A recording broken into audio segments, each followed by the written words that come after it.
Okay, so we have our problem statement, which helps us understand the problem and focus our approach.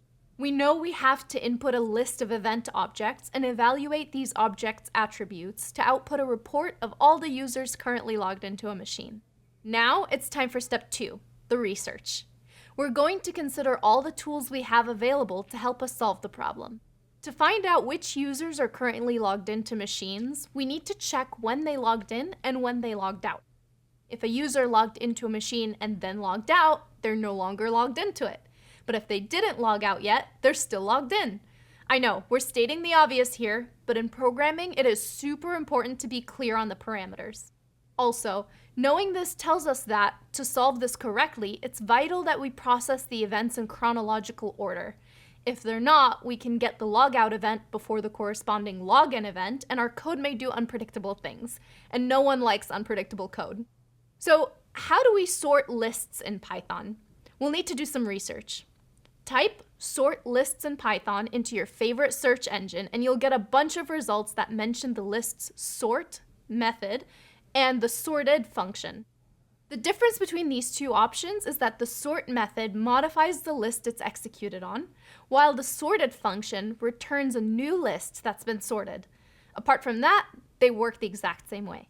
Let's check out this difference in action. First, we'll create a list of numbers and call the sort method to sort the list.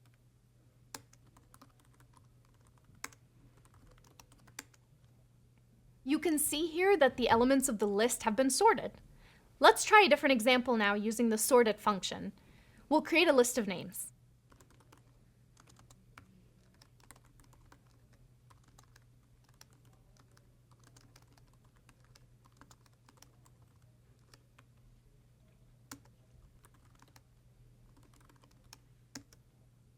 Then we'll print the output of the sorted function.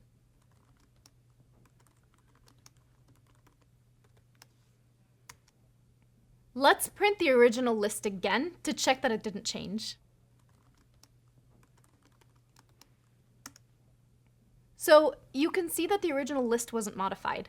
The sorted function returned a new sorted list, but the original was left untouched. Nice.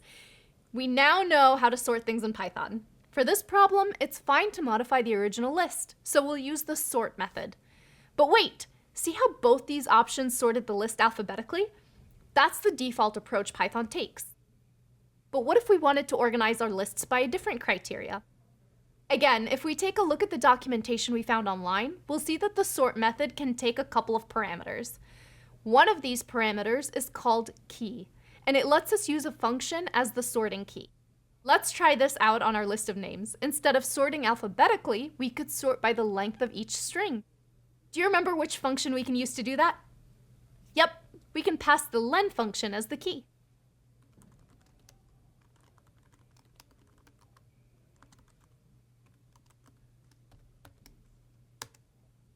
All right, we now know how to order elements of a list based on the return value of a function. In our report scenario, we know that our elements will be instances of the event class, and we want to order by date, which is an attribute of the event class. One way we could do this is to write a function called getEventDate, which returns the date stored in the event object. We could also create this as a method in the event class if we had access to modifying the class.